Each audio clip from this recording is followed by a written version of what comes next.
നമ്മൾ എക്സലിൽ employee I D columns അടിക്കുമ്പോൾ സീറോയിൽ തുടങ്ങുന്ന എംപ്ലോയി ഐ ഡീസ് വരാറുണ്ട്.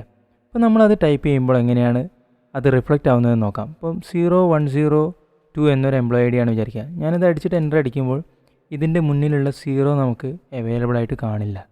അപ്പോൾ 0122 ആണെങ്കിലും ആ സീറോ നമുക്ക് അവൈലബിൾ ആവില്ല. അതുപോലെ 010 അടിച്ചു കഴിഞ്ഞാലും അതും നമുക്ക് ആ സീറോ നമുക്ക് അവൈലബിൾ ആയിട്ട് കാണില്ല. അപ്പോൾ നമുക്കിതെങ്ങനെ സോൾവ് ചെയ്യാമെന്ന് നോക്കാം. ഞാനിവിടെ കോളം എയിലാണ് എംപ്ലോയി ഐ ഡി അടിക്കുന്നത്. അപ്പോൾ ഞാൻ കോളം എ സെലക്ട് ചെയ്തിട്ട് കൺട്രോൾ ഉപയോഗിച്ചിട്ട് ഈ ഫസ്റ്റ് സെല്ല് മാത്രമേ ഞാൻ ഒഴിവാക്കുകയാണ് സെലക്ഷൻ.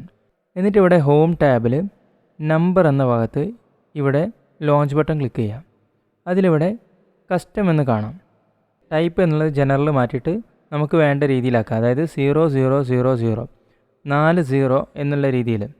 എന്നിട്ട് ഓക്കെ പ്രസ് ചെയ്യാം. അപ്പോൾ നമുക്ക് കാണാം ഇവിടെ എംപ്ലോയി ഐ ഡീൻ്റെ ഡീറ്റെയിൽസ് ഇതുപോലെ വരും. അപ്പോൾ നമ്മളിവിടെ 123 എന്നൊരു എംപ്ലോയി ഐ ഡി കൊടുക്കുകയാണെങ്കിൽ 0123 എന്ന്. ഇനി നമ്മൾ 0456 അടിച്ചു കഴിഞ്ഞാലും 0456 എന്ന് വരും.